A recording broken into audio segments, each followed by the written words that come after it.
ஷியாமலவாணி 90.4 சமுதாய வானொலியின் வானொலி மூலம் கணிதம் கற்போம்.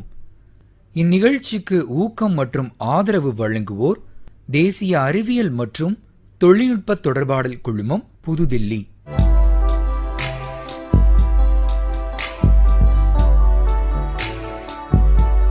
முதலாவதாக கணித வினாடி வினா. இதில் பங்கேற்பவர்கள் மதுரை மாவட்டம் கும்பாடி கிராம மக்கள். இப்பொழுது அறிமுக நேரம். முதல் அணி, நீங்க இப்போ உங்களை அறிமுகப்படுத்திக்கோங்க. வணக்கம், என் பேர் கலா. நான் கொம்பாடி கிராமத்திலேருந்து வந்திருக்கேன். என்னோட பஞ்சவர்ணம் வந்திருக்காங்க. நாங்கள் ஏ டீம். இரண்டாவது அணி. வணக்கம், என் பேர் மல்லிகா.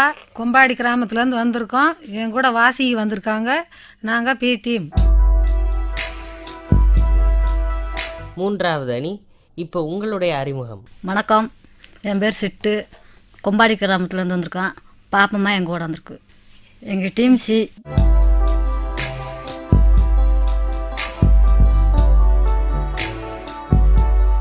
நிகழ்ச்சிக்கு சிறப்பு விருந்தினர் கணித ஆசிரியை திருமதி வள்ளியம்மாள்.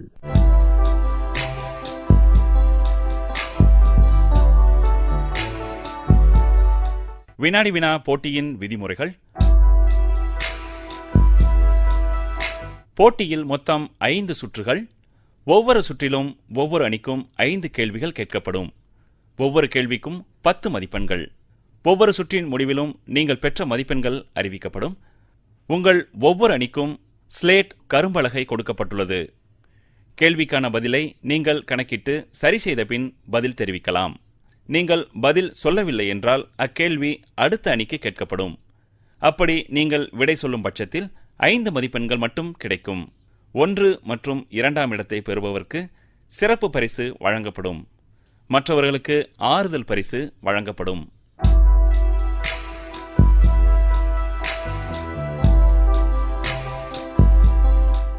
கணித வினாடி வினா நிகழ்ச்சியில் இப்பொழுது 2வது சுற்று ஆரம்பம்.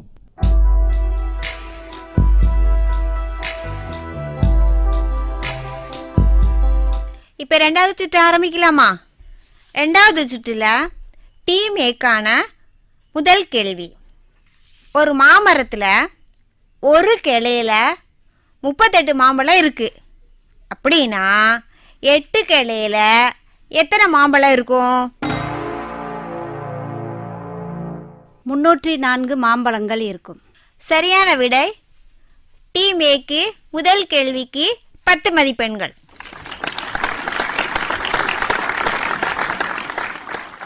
ரெண்டாவது கேள்விக்கு போமா? ரகு 5 நாளைக்கு மாத்திரை வாங்குறதுக்கு 300 ரூபா செலவழிக்கிறாரு. அப்படின்னா ஒரு மாசம் அவர் மாத்திரை வாங்குறதுக்கு எவ்வளவு ரூபா செலவழிச்சிருப்பாரு? 1500 ரூபாய். தவறான விடை. பி அணிக்கு சரியான விடை தெரிந்தால் சொல்லலாம். 1200. அதுவும் தவறு. சி அணிக்கு விடை தெரிந்தால் சொல்லலாம். 1800. சரியான விடை. பாராட்டுக்கள். டீம் சிக்கு 5 மதிப்பெண்கள். எப்படி விடையை கண்டுபிடிச்சிங்க? 5 நாளைக்கு 300 ரூபாய்னா ஒரு நாளைக்கு 60 ரூபாய். 30 நாளைக்கு 1800 ரூபாய். சரியான பதில். பாராட்டுக்கள். டீம் ஏக்கு 3வது கேள்வி. 4 பேர் சேர்ந்து ஒரு இரும்பு கட்டிய ஒரு இடத்துலேருந்து இன்னொரு இடத்துக்கு மாற்றுறதுக்கு 1/4 மணி நேரம் ஆகுது. அப்படின்னா 8 கட்டிய இடம் மாற்றுறதுக்கு எவ்வளவு நேரம் எடுக்கும்? 2 மணி நேரம் ஆகும். சரியான பதில். 10 மதிப்பெண்கள். இப்போ 4வது கேள்வி கேட்கலாமா? ஒருவர் ஒரு கண்ணாடி டம்ளரை 200 ரூபாய்க்கு வாங்குறாரு. கூட ஒரு தட்டு வாங்குறாரு. அதோட விலை 284 ரூபா. அவர் கடைக்காரர்கிட்ட 500 ரூபா கொடுத்தா கடைக்காரர் உங்களுக்கு மீதி எவ்வளோ கொடுப்பாரு? மீதம் 16 ரூபாய் கொடுப்பார். சரியான விடை. டீம் ஏக்கு 4வது கேள்விக்கு 10 மதிப்பெண்கள். 5வது கேள்வி கேட்கலாமா? ஒரு பையன் ஒரு நோட்டில் ஒரு நாளைக்கு 5 தாளில் எழுதுறான். அப்படின்னா அவன் 2 வாரத்தில் எத்தனை தாளில் எழுதியிருப்பான்? 70 தாள் எழுதியிருப்பார். சரியான விடை. டீம் ஏக்கு 2வது சுற்றில் 5வது கேள்விக்கு 10 மதிப்பெண்கள்.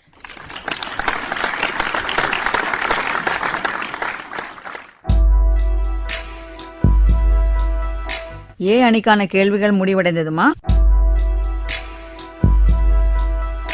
2வது சுற்றில் டீம் பிக்கான முதல் கேள்வி. ஒரு குளத்துல 10 தாமரை மொட்டு இருக்கு. அப்படின்னா 16 குளத்துல எத்தனை தாமரை மொட்டு இருக்கும்? 160 மொட்டுக்கள். சரியான விடை.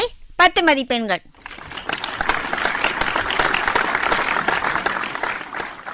டீம் பிக்கு 2வது சுற்றிற்கான 2வது கேள்வி. மணியோட பிறந்த நாள் அன்னைக்கு அவனுக்கு 200 ரூபாய் மதிப்புள்ள காரும் 450 ரூபாய் மதிப்புள்ள கை கடிகாரமும் 320 ரூபாய் மதிப்புள்ள சட்டையும் பரிசா கொடுக்குறாங்க. அப்ப அவன் வாங்கிய பரிசோட மதிப்பு என்ன? 960. தவறான விடை. இப்ப சி டீம் சொல்லுங்க பாப்போம். 970. சரியான விடை. டீம் சிக்கு 5 மதிப்பெண்கள். 2வது சுற்றில் டீம் பிக்கான 3வது கேள்வி. ஒரு கசாப்பு கடைக்காரரு 6 கிலோ கோழிக்கறியை விற்கிறாரு. 1 கிலோ கோழிக்கறி 90 ரூபானா 6 கிலோ கோழிக்கறி எவ்வளவு ரூபா? 540 ரூபாய். சரியான விடை. 3வது கேள்விக்கு டீம் பிக்கு 10 மதிப்பெண்கள். இப்போ 4வது கேள்வி கேட்கலாமா? முத்து எலக்ட்ரிக் வேலை பார்க்குறான். ஒரு ஃபேனை சரி பண்ணுறதுக்கு 1.5 மணி நேரம் ஆச்சுன்னா 5 ஃபேனை சரி பண்ணுறதுக்கு எவ்வளோ நேரம் எடுக்கும்? 7.5 மணி நேரம். சரியான பதில். 4வது கேள்விக்கு டீம் பிக்கு 10 மதிப்பெண்கள். இப்போ 5வது கேள்வி போயிடலாமா? செந்தில் ரோட்ல நடந்து போறான். 1 மணி நேரத்துல 60 வண்டி போறத பார்த்தா 15 நிமிஷத்துல அவன் எத்தனை வண்டி போறத பார்த்திருப்பான்? 15 வண்டி. சரியான விடை. டீம் பிக்கு 5வது கேள்விக்கு 10 மதிப்பெண்கள்.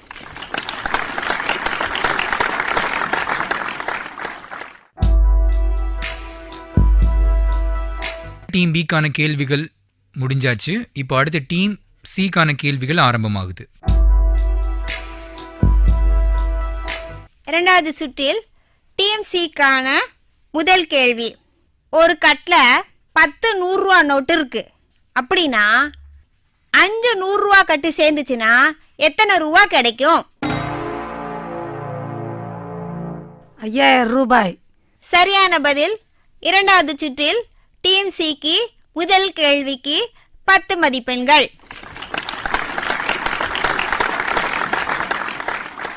டீம் சிக்கு 2வது கேள்வி கேட்கலாமா? திருச்சியிலேருந்து காரைக்குடி போகிறதுக்கு 152 கிலோமீட்டர். திருச்சியிலேருந்து மதுரைக்கு போகிறதுக்கு 251 கிலோமீட்டர். இதில் எங்கே போகிறதுக்கு ரொம்ப நேரம் பிடிக்கும்? திருச்சியிலேருந்து காரைக்குடி போகிறதுக்கு 152 கிலோமீட்டர் ஆகும். திருச்சியிலேருந்து மதுரை போகிறதுக்கு 251 கிலோமீட்டர் ஆகும். 152 விட 251 தான் தூரமாகும். அதனால் அங்கே போகிறதுக்கு அதிக நேரமாகும். மிக சரியான பதில். டீம் சிக்கு 2வது கேள்விக்கு 10 மதிப்பெண்கள்.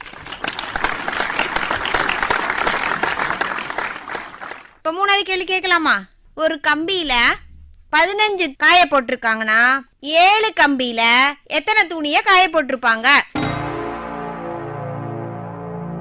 105 துணிகள். சரியான பதில் 10 மதிப்பெண்கள். இப்ப 4வது கேள்விக்கு போலாமா? 3 பேரு ஒரு ஓட்டப்பந்தயத்துல ஓடுறாங்க. ஆளு 15 நொடியிலையும், 2வது ஆளு 12 நொடியிலையும், 3வது ஆளு 13 நொடியிலையும் எல்லை கோட்டை தொடுறாங்க. அப்படின்னா முதல்ல வந்தது யாரு? 3வது ஓடுனவர். தவறான விடை. டீம் ஏ பதில் தெரிந்தால் சொல்லலாம். முதலாவது வந்தவர் 15 நொடியில் வந்திருக்கார். 2வது வந்தவர் 12 நொடியில் வந்திருக்கார். 3வது வந்தவர் 13 நொடியில் வந்திருக்கார். இதில் கம்மியாக வந்தவர் தான் முதலாக வந்திருக்க முடியும். 2வதாக சென்றவர் தான் வெற்றி அடைஞ்சிருப்பார். சரியான விடை. டீம் ஏக்கு 5 மதிப்பெண்கள். 2வது சுற்றில் சி அணிக்கான கடைசி கேள்வி. ஒரு வயக்காட்டுல ஒரு கம்மை ஊனி ஒரு மாடை நீளமான கயிற்றுல கட்டி வைக்கிறோம். அந்த மாடு புல் மேய்ஞ்சிச்சுன்னா அந்த பகுதி எந்த வடிவத்தில் இருக்கும்? வட்டமா இருக்கும். மிக சரியான பதில். 2வது சுற்றில் சி அணிக்கு 5வது கேள்விக்கு 10 மதிப்பெண்கள்.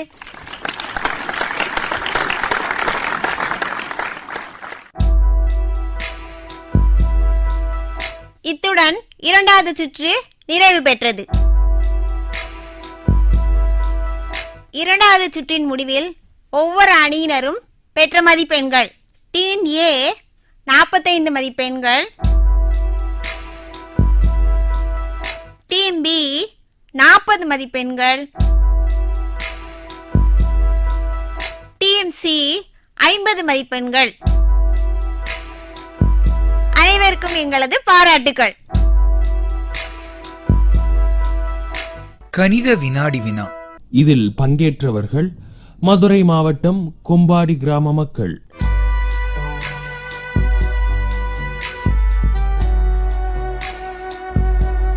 கணித வினாடி வினா நிகழ்ச்சியின் அடுத்த சுற்றுகளை இனிவரும் பகுதிகளில் கேட்கலாம்.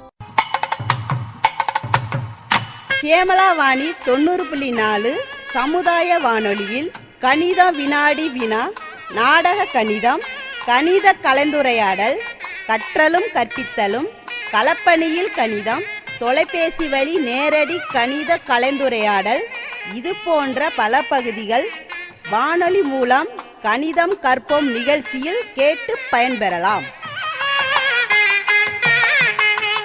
வானொலி மூலம் கணிதம் கற்போம் நிகழ்ச்சியில் இனி கலந்துரையாடல் கேட்கலாம்.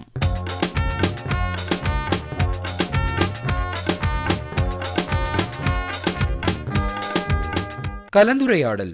கலந்துரையாடலில் இன்று மின்சாரத்தில் கணிதம். கலந்துரையாடுபவர்கள் உதவி செயற்பொறியாளர் முத்துராமலிங்கம் மற்றும் உதவி பொறியாளர் ராஜலட்சுமி, தமிழ்நாடு மின்சார வாரியம், கப்பலூர், மதுரை. இதில் பங்கேற்பவர்கள் மதுரை மாவட்டம் கொம்பாடி கிராம மக்கள். வணக்கம், என் பேர் ஜெயலட்சுமி. என் பெயர் ஆதிலட்சுமி. என் பேர் வெள்ளையம்மாள். என் பேர் பவுன்தாய். என் பேர் மாரீஸ்வரி. என் பெயர் ஜோதி. நாங்கள் கொம்பாடி கிராமத்திலிருந்து 100 நாள் வேலை திட்டத்திலிருந்து வந்திருக்கோம். இங்கே மின்சாரத்தில் கணிதம் என்ற நிகழ்ச்சியில் கலந்துக்கிற நாங்கள் வந்திருக்கோம். வணக்கம், எனது பெயர் முத்துராமலிங்கம். நான் உதவி செயற்பொறியாளர், பயிர்மானம், கப்பலூர் பதவியில் பணிபுரிகின்றேன். 100 நாள் திட்டத்தில் வேலை பார்க்கும் பொதுமக்களுக்காக மின்சாரத்தில் கணிதம் எவ்வாறு பயன்படுகிறது என்பதை பற்றி கலந்துரையாடல் செய்ய வந்திருக்கின்றேன். எனது பெயர் ராஜலட்சுமி. நான் உதவி மின் பொறியாளர், தொழிற்பேட்டை, கப்பலூர் பிரிவிலிருந்து கொம்பாடி கிராமத்திலிருந்து 100 நாள் வேலை பார்க்கும் மக்களுக்கு மின்சாரம் மற்றும் கணக்கியல் எப்படி உபயோகப்படுத்துகிறது என்பதை கூற வந்திருக்கிறேன். இப்போ நாங்கள் மின்சாரம் சிக்கனம் சொல்லிட்டு ஒவ்வொரு வருடமும் டிசம்பர் மாதம் நாங்கள் இதை மின்சார சிக்கன வாரம்னு சொல்லி ஒன்று பண்ணுறோம். ஏன்னு கேட்டிங்கன்னா, நம்ம இப்போ லோட் செட்டுன்னு சொல்ல முடியுங்களா, அது ஏன் வருதுன்னா மின்சாரத்தை அளவுக்கு அதிகமாக பயன்படுத்தினாலும் மட்டுமல்லாமல் நமக்கு அதுவும் ஒரு காரணம். அளவுக்கு அதிகமாக பயன்படுத்துவது. இப்போ வீட்டுகளில் நீங்கள் வீட்டில் யாருமே இருக்க மாட்டாங்க, ஃபேன் எல்லாம் ஓடிட்டுருக்கும். அவர் அடுத்த வீட்டில் உட்காந்து பேசிக்கிட்டே இருப்பீங்க, மணிக்கணக்காக பேசுவீங்க. ஆனால் ஃபேன் மட்டும் அது பாட்டுக்கு ஓடிட்டுருக்கும். ஏன் அனைத்து வீட்டுக்கு போனீங்கன்னா அந்த மின்சாரம் இன்னொருத்தருக்கு பயன்படுத்தும். அதே மாதிரி இப்போ மேடம் சொன்ன மாதிரி காய்கறி நறுக்கி வச்சுக்கிட்டு அந்த அடுப்பை போட்டு அந்த டயத்தில் ஆன் பண்ணிவிட்டு அந்த டயத்தில் ஆஃப் பண்ணிட்டீங்கன்னா உங்களுக்கு அதுவும் மின்சாரம் சிக்கணும். அதே மாதிரி தெரு விளக்குகள், இப்போ நீங்கள் குழல் விளக்குகள் வந்துருச்சு. குழல் விளக்குகள் சிஎஃப்எல் பல்புன்னு வந்துருச்சு. 16 வாட்டு பல்புக்கு 40 வாட்டுக்கு உள்ள இணையான அந்த இதை வந்து கொடுக்குது. அப்போ அந்த மாதிரி பல்புகளை நீங்கள் உபயோகப்படுத்தலாம். அதுபோக நிறைய ஐஎஸ்ஐ முத்திரையிட்ட பொருட்கள், அவங்களே யூனிட் சேவர்னு வந்துருக்கு. இப்போ நீங்கள் வீடுகளெல்லாம் வந்து எல்லாருமே ரெஃப்ரிஜரேட்டர் வாங்கியிருப்பீங்க. இப்போ எல்லார் வீட்லையும் வந்துருச்சு இல்லையா? கொஞ்சம் கொஞ்சமாக வந்துருச்சு. கிராமங்களில் வந்து எல்லார் வீட்டுக்கும் நான் வந்து இன்ஸ்பெக்ஷன் போகிற வீட்டில் எல்லார் வீட்லையுமே இருக்குது. அப்போது அந்த ஐஎஸ்ஐ முத்திரையிட்ட வரும்போது அதிலே சொல்லிடுவான், இந்த யூனிட் இவ்வளோதான் சார் வரும், இவ்வளோதான் வரும்னா அந்த யூனிட்டுக்கு தக்கன தான் அது வரும். அதையும் பார்த்து வாங்கணும். நம்ம இத்தனை யூனிட் சேவ் ஆகுது, நம்ம இவ்வளோ காசு மிச்சம் அப்படின்னு சொல்லி வருது. ஸோ மின்சாரத்தை வந்து மிகவும் சிக்கனமாக பயன்படுத்தணும். அதுபோக இன்னொன்று இருக்குது. அதாவது நம்ம வீட்டில் பார்த்திங்கன்னா இலவச கரண்ட் கொடுத்துருக்காங்க. நம்ம வீட்டுகளை உங்களுக்கெல்லாம் கிராமத்தில் கொடுத்துருக்காங்கன்னா விவசாயிகள் மிக மிக கஷ்டப்பட்டுக்கிறாங்கன்னு தான் கொடுத்துருக்காங்க. மழை காலங்கள் என்ன பண்ணிடுறோம், மோட்டரை போட்டு தண்ணியை பூரா வெளியே தள்ளி ரோட்டில் தள்ளி விட்டுறோம். ஏன்னா பெட்டை தூக்கி மேலே வைக்க முடியறதில்ல. அதனால் அதுக்கு ஆளை கூப்பிடணும், அதுக்கு தேவையில்லை, தண்ணியை தூக்கி வெளியே ஏற்றுறான்னு சொல்லிட்டு பூரா தண்ணியை கொண்டு போய் தண்ணியை பூரா வெளியே ஏற்றுறோம். நம்ம மோட்ரு ஓடிட்டுருக்கு. அந்த கரண்ட்டு வேஸ்ட்டு. அதுக்கு நம்ம தூக்கி மேலே தூக்கி வச்சுக்கலாம். அந்த மாதிரி வச்சுக்கிட்டோம்னா அந்த கரண்ட்டை மிச்சப்படுத்தி இன்னொருத்தர் பயன்படுத்துறதுக்கு உதவலாம். இது மாதிரி நிறைய விஷயங்கள் இருக்குது. இது ஒரு நீங்கள் ஞாபகப்படுத்தி உங்கள் இதெல்லாம் சொல்லுங்கள். அதுபோக மேலே சேஃப்டி முக்கியம். அதாவது நம்ம வந்து உயிர் வாழ்கிறது, உயிர் தானே நம்ம முக்கியம். கரண்ட்டு வந்து ஒரு பக்கம். இப்போ நான் கிராமப்புறங்கள்ல எல்லாம் பார்த்துட்டேன், மேலே ஏறி லைன் பக்கத்துலேயே போய் கொத்தனார் வந்து பூசிக்கிட்டு இருக்காரு. கேட்டால் எங்கள் வீட்டுக்காரர் தான் சார் பூச சொன்னார், இந்த வீட்டுக்காரர் பூச சம்பளம் கொடுக்குறாரு, நான் பூசுகிறேன். ஆனால் நிறைய ஆக்சிடென்ட் அதெல்லாம் ஜாகிறான். அதே மாதிரி அந்த நம்ம கம்பத்தடியில் மாட்டை கட்டி வைக்கிறாங்க. நிறைய இடத்துல மாடு செத்து போகுது. அது ஒரு உயிர் தானே. அதே மாதிரி வைக்க போகிற வந்து ஒரு லெவலுக்கு மேலே அந்த லைனு மேலே போதுன்னா கீழே அதுக்கு கிட்டத்தட்ட ஒரு அடி கீழே வரைக்கும் வைக்க போகிற போடுறாங்க. அது வந்து தீ பிடிச்சின்னா அந்த லைனில் வந்து ஏதாவது பொறி விழுந்து தீ பிடிச்சுன்னு வச்சுங்க, அந்த வைக்க போய் எரிஞ்சு போயிடுது, பக்கத்தில் இருக்கிற வீடுகளும் பற்றிக்கிட்டு போகுது. அந்த மாதிரிலாம் பண்ணக்கூடாது. இது அது போக வீடு நீங்கள் கரண்ட்டு எர்த்திங் உள்ள சாதனங்களை உபயோகப்படுத்தணும். வீடுகளில் அந்த மோட்டர்லாம் வச்சுருக்காங்கன்னு வச்சுங்கன்னா எர்த்திங் பண்ணியிருக்காங்களா அப்படின்னு பார்த்து செய்யணும். இல்லைன்னா கரண்ட் நமக்கு தான் ஷாக் அடிக்கும். ஒரு ஷாக்குங்கிறது வந்து நமக்கு வந்து எவ்வளோ வோல்டேஜ் 50 வோல்ட்டு தான் வித்ஸ்டாண்ட் பண்ண முடியும் நம்மளால். 230 வோல்ட்டுங்கிறது வித்ஸ்டாண்ட் பண்ண முடியாது. நம்ம உள்ள ரத்தத்தை அப்புறம் உறிஞ்சிடும். இதெல்லாம் வந்து நீங்கள் குறைக்கிறதுக்கு நம்ம கரெக்டாக சேஃப்டி அப்ளைன்சஸ் நிறைய உபயோகப்படுத்தணும்.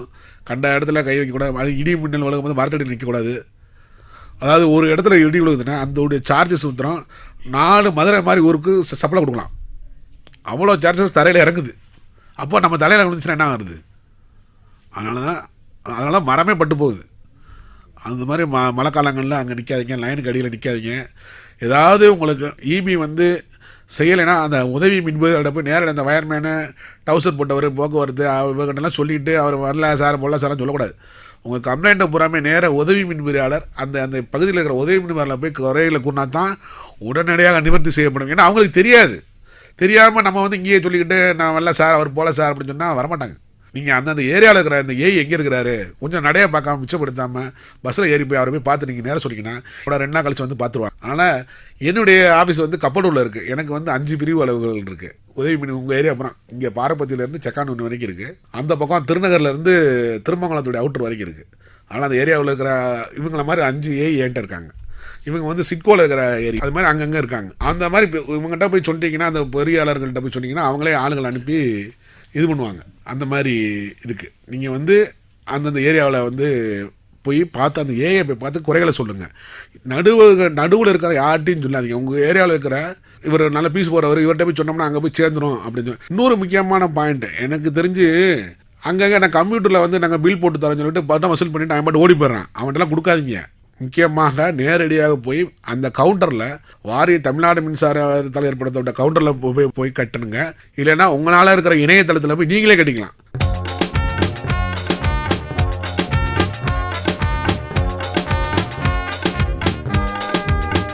கலந்துரையாடலில் இதுவரை நீங்கள் கேட்டது மின்சாரத்தில் கணிதம்.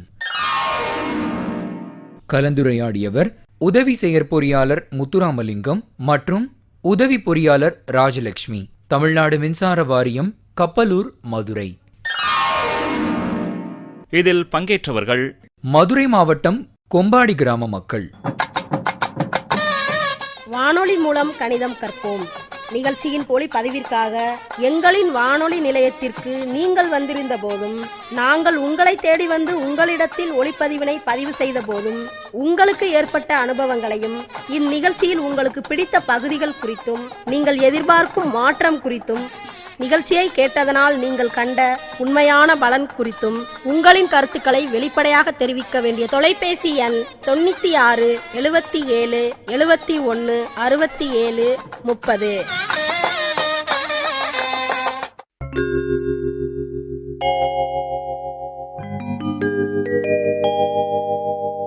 வானொலி மூலம் கணிதம் கற்போம் நிகழ்ச்சியில் இனி நாடக கணிதம் கேட்கலாம்.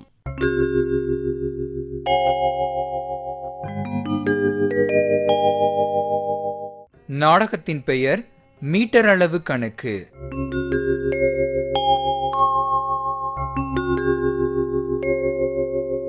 இதில் பங்கேற்பவர்கள் மதுரை மாவட்டம் வலையங்குளம் புதுக்கண்மாய் கிராம மக்கள். இதில் வரும் கதாபாத்திரங்கள்: பாமாவாக சாந்தி, ருக்குவாக காளியம்மாள். நாடக கதை எழுதியவர் திரு எம் கிருஷ்ணன். நாடக இசையமைப்பு ஷியாமலாவாணி 90.4. அது ஒன்றும் இல்லை பாமா, கடையில் துணி எடுத்தா 1 மீட்ரு வேணுமா 2 மீட்ரு வேணுமான்னு கேட்குறாங்க. அப்படின்னா என்ன? ருக்கு, இதுக்கெல்லாம் அடிப்படையாக வாய்ப்பாடு இருக்கு. என்ன பாமா சொல்கிற? இதுக்கெல்லாம் வாய்ப்பாடா? உன்னால் நம்ப முடியல? ஆமாம் பாமா, என்னால் நம்ப முடியல. இப்போ நான் உனக்கு தெளிவாக எடுத்து சொல்லவா? சொல்லு பாமா, அதுக்கு தானே அவங்ககிட்ட ஆசையாக கேட்குறேன். சொல்கிறேன் ருக்கு. இப்போ நீ பூக்கடைக்கு போனா அவங்க என்ன பொருளை வச்சு பூ அளந்து கொடுப்பாங்க? என்ன பாமா இந்த சாதாரண கேள்வியை கேட்குற? சும்மா சொல்லு ருக்கு. கட்டின பூவாக இருந்தால் 1 முழம் கொடு 2 முழம் கொடுங்க கேட்டு வாங்குவோம். சரியா சொன்ன ருக்கு. இதே மாதிரி நான் இன்னொரு கேள்வி கேட்குறேன், அதுக்கும் பதில் சொல்லு பார்க்கலாம். கேளுப்பாமா, நான் தெரிஞ்சா கண்டிப்பாக சொல்கிறேன். இப்போ எல்லா மனுஷங்களோட கையும் ஒரே மாதிரி இருக்குமா? எல்லா மனுஷன் கையும் எப்படி ஒரே மாதிரி இருக்கும்? அது ஒவ்வொரு ஆளுக்கும் ஒவ்வொரு மாதிரியில் இருக்கும். சரியாவே சொன்ன ருக்கு. இப்போ நம்ம ஊரில் திருவிழாவுக்கு பந்தல் போடுறவங்க எப்படி அளந்து பந்தல் போடுறாங்க? அவங்க வந்து காலால் 8 வச்சு அளந்து பந்தல் போட்டாங்க பாமா. நீ நல்லாவே கவனிச்சிருக்க ருக்கு. பரவாயில்லையே. என்ன பாமா, இதுக்கு நான் கேட்டதுக்கு என்ன சமத்தம் இருக்கு? சொல்கிறேன் ருக்கு, அவசரப்படாத. சரி பாமா, நான் அவசரப்படலை. நல்ல உதாரணத்தோடு எடுத்து சொல்லு, அப்போ தானே எனக்கு புரியும். உனக்கு மட்டும் இல்லை ருக்கு, இது எல்லாத்துக்கும் புரிகிற மாதிரி சொல்கிறேன். சொல்லு பாமா. இப்போ பூவை எப்படி அளந்து கொடுப்பாங்கன்னு கேட்டதுக்கு நீ சரியாகவே பதில் சொன்ன. ஆமாம் பாமா. அதே மாதிரி பந்தல் போடுறவங்க எப்படி அளந்து பந்தல் போடுவாங்கன்றதுக்கு நீ சரியாகவே பதில் சொன்ன. ஆமாம் பாமா, காலால் அளப்பாங்கன்னு சொன்னேன். இப்போ அதே மாதிரி ஒரு சவர் இருக்குன்னு வச்சுக்கோ, அதோட நீளத்தை முன்னாடி இருந்தவங்க எப்படி அளந்துருப்பாங்க? நம்ம விரலை வச்சு தான் அளப்பாங்கன்னு அம்மா சொல்லியிருக்காங்க. இதுக்கும் பதில சரியாக சொல்லியிருக்க. ஆமாம், அதை எப்படி சொல்லுவாங்கன்னு தெரியுமா? எனக்கு ஞாபகம் இல்லையா பாமா. பரவாயில்ல இருக்கு, நான் சொல்கிறேன். அதை ஜான் அப்படின்னு சொல்லுவாங்க. இப்போதான் பாமா எனக்கு ஞாபகம் வந்திருக்கு. சரி, இப்போ நான் இன்னொரு கேள்வி உங்ககிட்ட நான் கேட்கவா? தாராளமாக கேளு பாமா. கேட்குறேன். இப்போ பந்தலையோ அல்லது வேறு எதையோ காலால் அளக்குறாங்களே, அது எல்லா இடத்துலையும் சரியாக இருக்குமா? அது எப்படி பாமா சரியாக இருக்கும்?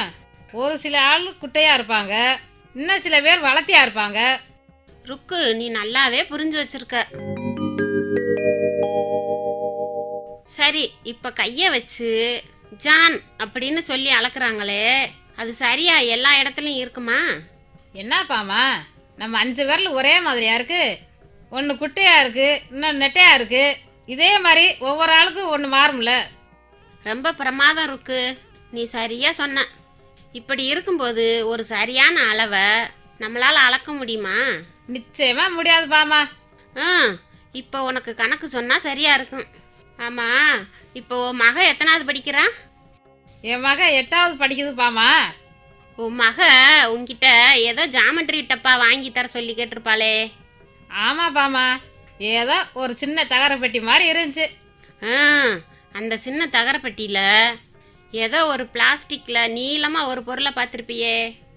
ஆமாப்பாம்மா, ஏதோ ஒன்று நீளமாக இருந்துச்சு. அதில் நம்பரெல்லாம் எழுதியிருந்தாங்க. அதுக்கு பேர் தான் ஸ்கேலு. ஆமாப்பாம்மா, அந்த ஸ்கேலை வச்சு என்ன பண்ணுறது? என்ன இருக்கு இப்படி கேட்டுட்ட? நீ என்கிட்ட முத கேட்டியே ஒரு கேள்வி. ஆமாப்பாம்மா, கடையில் மீட்ருன்ட்டு ஏதோ சொல்கிறாங்களே, அப்படின்னா என்னான்னு கேட்டேன். நீ சொன்ன மீட்ரு எல்லாமே உன் பிள்ளைக்கு வாங்கி கொடுத்த பாரு ஒரு ஸ்கேலு, அதை வச்சு தான் அளப்பாங்க. என்னப்பாம்மா, அது சின்னதாக தானே இருந்துச்சு, அதுவா மீட்ருன்ட்டு சொல்லுவாங்க? இப்போ சொல்கிறேன் கேட்டுக்க. 10 மில்லிமீட்ரு அப்படின்னா 1 சென்டிமீட்ரு, 10 சென்டிமீட்ரு அப்படின்னா 1 டெசிமீட்ரு, 10 டெசிமீட்ரு அப்படின்னா 1 மீட்டர். என்னப்பாம்மா ஏதோ மந்திரம் மாதிரி சொல்கிற? மந்திரம்தான், அது கணக்கு மந்திரம். இதை மட்டும் தெரிஞ்சுக்கிட்டாலே போதும், உனக்கு மீட்டர்லேயும் சந்தேகம் வராது, கிலோமீட்டர்லேயும் சந்தேகம் வராது. அப்படியா? இனி எத்தனை மந்திரம் இருக்கு, அதையும் சொல்லிடேன். சொல்கிறேன். 10 மீட்டர்னா 1 டெகாமீட்ரு, 10 டெகாமீட்டர்னா 1 ஹெக்டோமீட்டர், 10 ஹெக்டோமீட்டர்னா 1 கிலோமீட்டர், 1 கிலோமீட்டர்னா 1000 மீட்ரு. ஓ, 1000 மீட்டர்ன்றது 1 கிலோமீட்டரா? நான் கூட 1 கிலோ வெங்காயத்தை அளந்து போடுவாங்களே அதை நினச்சேன். இப்போ என்னான்னு தெரிஞ்சிருக்குன்னு நம்புகிறேன். அப்புறம் பாரு, நீயே எனக்கு கணக்கு சொல்லி தருவ. அந்த 3 மந்திரத்தையும் சொல்லுப்பாமா, கேட்கணும்னு ரொம்ப ஆசையா இருக்கு. சொல்கிறேன். 1 மீட்டர்னா 1000 மில்லிமீட்ரு அப்படின்னு சொல்லலாம், இல்லைன்னா 100 சென்டிமீட்டருன்னும் சொல்லலாம். இவ்வளோதான். என்னப்பாமா, இப்படித்தே மந்திரமா? ஆமாம் இருக்கு, இவ்வளோதான் மந்திரம். இப்போ நான் ஒரு கேள்வி கேட்குறேன், நான் சொன்ன மந்திரத்தை வச்சு பதில் சொல்லு பார்க்கலாம். கேளுப்பாமா. டவுன்ல இருந்து நம்ம ஊருக்கு வர்றதுக்கு 5000 மீட்ரு. அப்படின்னா நம்ம ஊர் டவுன்ல இருந்து எத்தனை கிலோமீட்டர்ல இருக்கு? 1000 கிலோமீட்டர்ன்ற 1 கிலோமீட்ரு அப்படின்னு சொன்னேன். அப்படின்னா 5 கிலோமீட்டர் இருந்தால் 5000 மீட்ரு வரும். பாமா 5 கிலோமீட்டரா? நீ சரியாவே சொல்லிட்டு இருக்கு. உனக்கு மட்டும் இல்லை, இந்த மந்திரம் தெரிஞ்சுக்கிட்ட எல்லாத்துக்கும் பிரயோஜனப்படும். ஆமா பாமா, சரியாத்தான் சொன்னேன். நாடக கணிதத்தில் இதுவரை நீங்கள் கேட்ட நாடகம் மீட்டர் அளவு கணக்கு. இதில் பங்கேற்றவர்கள் மதுரை மாவட்டம் வலையங்குளம் புதுக்கண்மாய் கிராம மக்கள். நாடக கதை எழுதியவர் திரு எம் கிருஷ்ணன். நாடக இசையமைப்பு ஷியாமலாவாணி 90.4.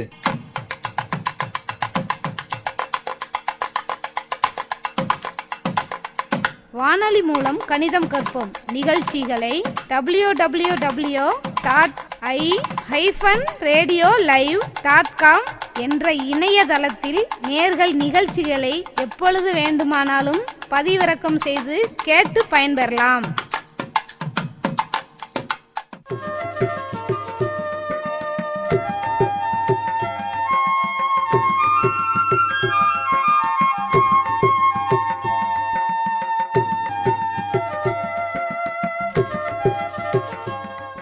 இதுவரை நீங்கள் கேட்டது கற்றலும் கற்பித்தலும்.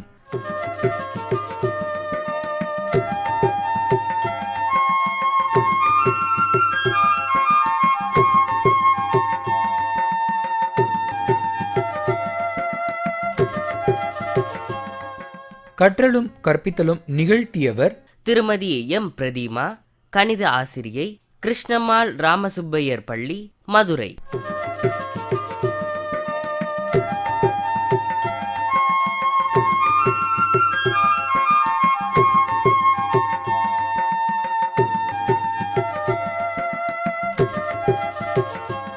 இதில் பங்கேற்றவர்கள் மதுரை மாவட்டம் எளியார்பத்தி கிராம மக்கள்.